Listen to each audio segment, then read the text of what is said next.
23일 12시 대륙간 탄도로켓 장착용 수소탄 시험을 성공적으로 단행하였다. 대통령은 세부의 강한 응징 방안을 강구할 것을 지시하였습니다. 한반도 정세는 초강경 위기 국면으로 빠져들고 있습니다.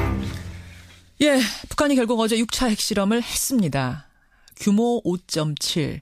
이거는 지난해 5차 핵실험 때보다 한 대여섯 배 높은 강도입니다. 더 쉽게 설명을 드리자면 일본 히로시마에 떨어졌던 원폭과는 비교도 할 수 없을 만큼 강한 한 번에 200만 명이 사망하는 수준입니다. 이렇다 보니까 진짜 핵폭탄보다 더 강한 수소폭탄 제조에 이게 성공한 게 맞는 거 아니냐 이런 분석들이 나오고 있죠. 북한의 노림수는 뭔지 또 국제사회가 더 쓸 수 있는 카드는 뭔지 짚어보겠습니다. 결국은 6차 핵실험을 할 거다라고 예상했던 분이세요. 정세현 전 통일부 장관 연결이 돼 있습니다. 정 전 장관님 안녕하세요.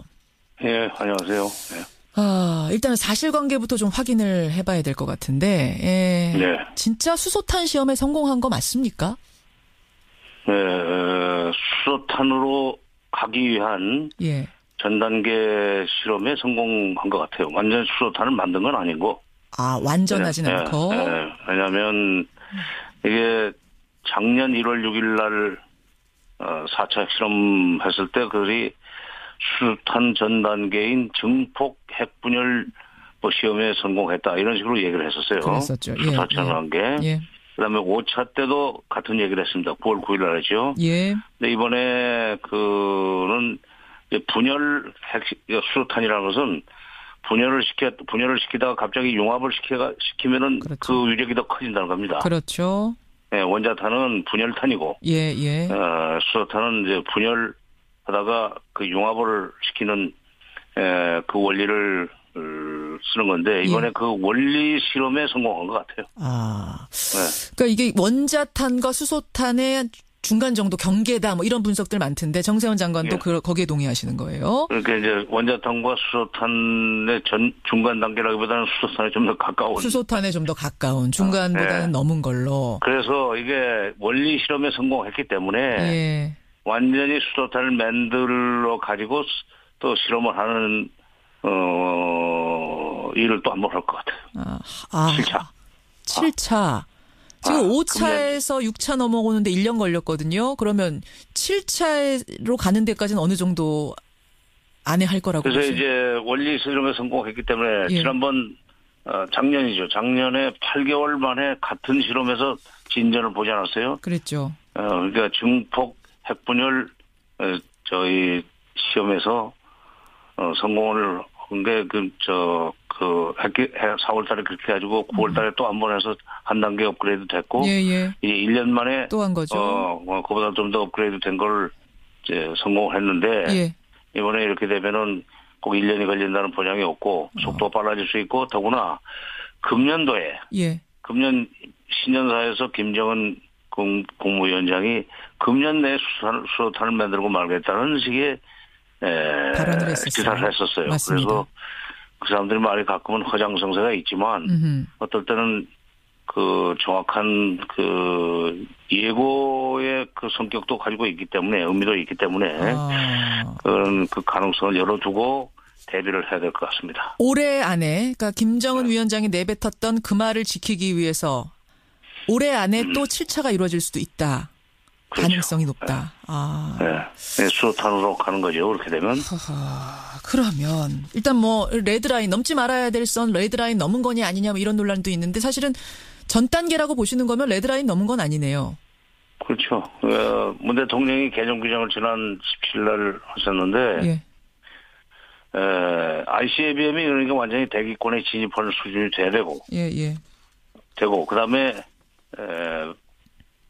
핵폭탄이 ICBM에 실릴 정도로 소형화 경량화 된다면 그건 레드라인을 넘는 거다 이런 식으로 규정을 하지 않았어요. 그건 사실 미국이 해야 될 일인데 우리가 해서 조금 저는 이상하게 생각했습니다만은 어쨌건 그 레드라인은 아직은 지금 넘지는 못했다. 왜냐하면 지난번 ICBM은 대기권에 들어올 때 그게 사라진 것 같고 폭파돼서 땅에 떨어지기 전에 아직 재진입 기술까지 그러니까 완성 단계까지는 못 간 걸로. 근데 정 장관님 설사 레드라인을 넘는다고 해도 북한이 솔직히 할 수 있는 게 뭡니까? 그럼 선제 타격을 하자는 건가요? 선제 타격하면 바로 전쟁이 날 수도 있는데 진짜 할 수 있는 게 뭔가 이런 생각도 들더라고요.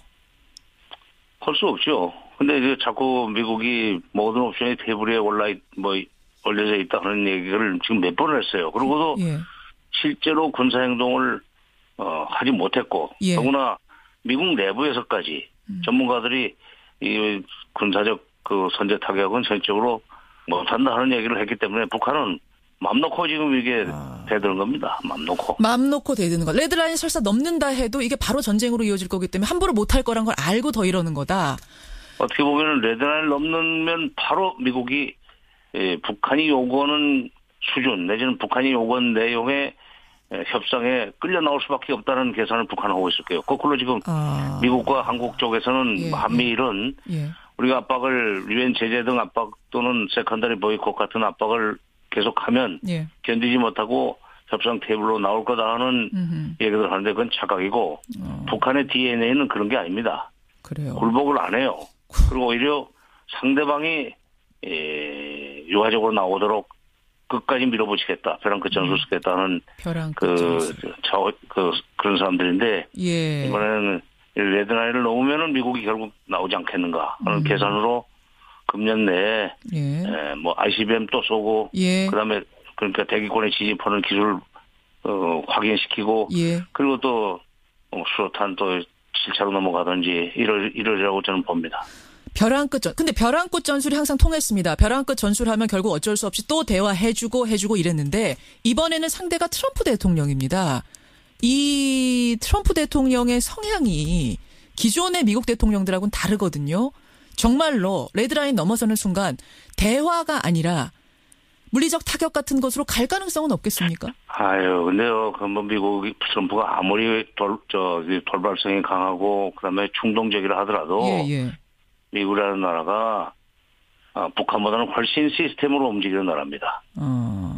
그렇죠. 미국의 국무장관이나 심지어 국방장관까지도 예. 북핵 문제는 외교적으로 해결해야 된다는 얘기를 하잖아요. 특히 트럼프 대통령이 험한 말을 쏟아내고는 바로 그 뒤에 이어서 국방장관까지 그런 얘기를 하는 나라이기 때문에 다른 얘기를 하는 나라이기 때문에 선제적 공격으로 나갈 수 있는 가능성은 그만큼 적고 예. 오히려 그 국무장관이나 국방부 장관이 예. 서둘러서 대화적으로 나올 수 있는 가능성이 있는데 아직은 레드라인을 넘기지 않았기 때문에 트럼프도 마음 놓고 지금 얘기를 하는 거죠. 그렇군요. 그럼 결국 이제 북한의 노림수는 대화로 나와라. 그리고 우리를 핵보유국으로 인정해달라. 이건 거죠? 그렇죠. 네. 핵보유국으로 인정하고 북미 협정 체결해주고 네. 미군 철수하고 이런 단계를 원하는 거죠. 미북 평화협정을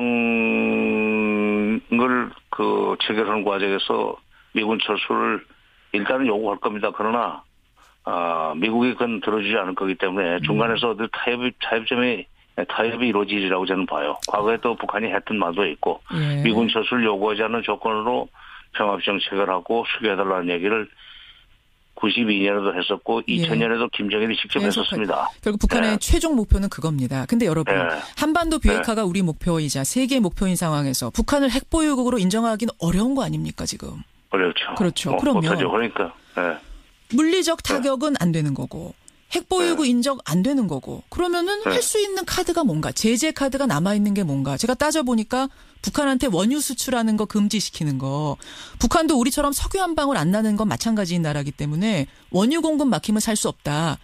그런데 이제 마지막 남은 게 그 원유 공급 길을 막는 거 이걸 여태 중국이 반대했던 건데 이번에는 여기까지도 갈 수 있을 거라고 보세요? 이번에 좀 중국이 보였던 반응이 좀 특이해요. NHK에서는 중국도 지금 난리가 났을 거다 하는 식으로 보도를 한다는데 그 사람들은 아주 냉철하게 얘기했습니다. 그러니까 예. 단호히 반대하고 강력하게 규탄한다까지만 얘기했어요. 그리고 대화로 나와야 된다. 그러니까 응징이라는 단어를 쓰지 않았습니다. 그래요. 중국은. 그러니까 응징이라는 단어를 썼다면은 예.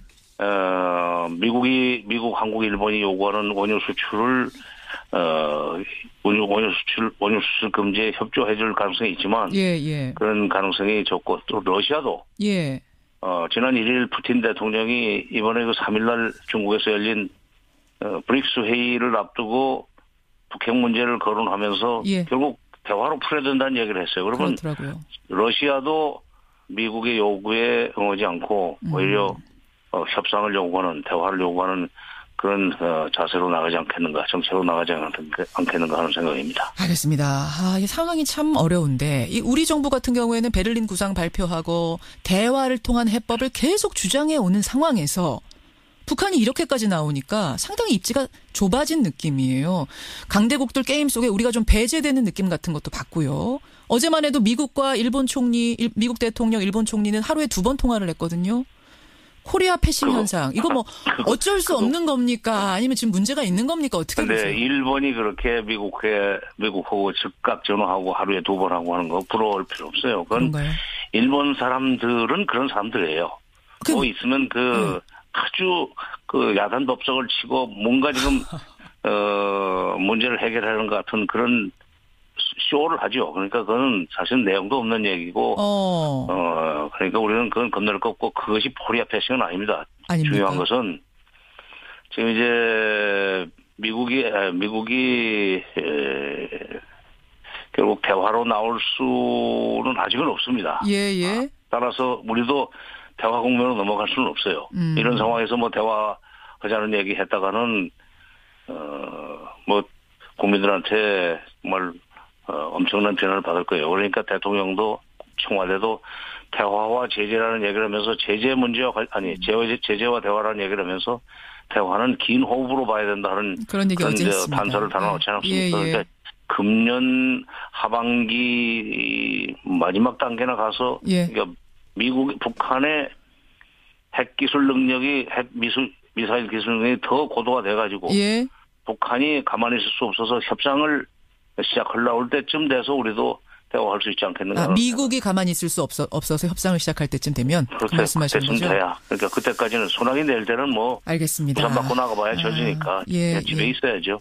여기까지 말씀 듣겠습니다. 정세현 장관님 고맙습니다. 예. 정세현 전 장관이 보는 지금 상황 분석 예측 들어봤습니다.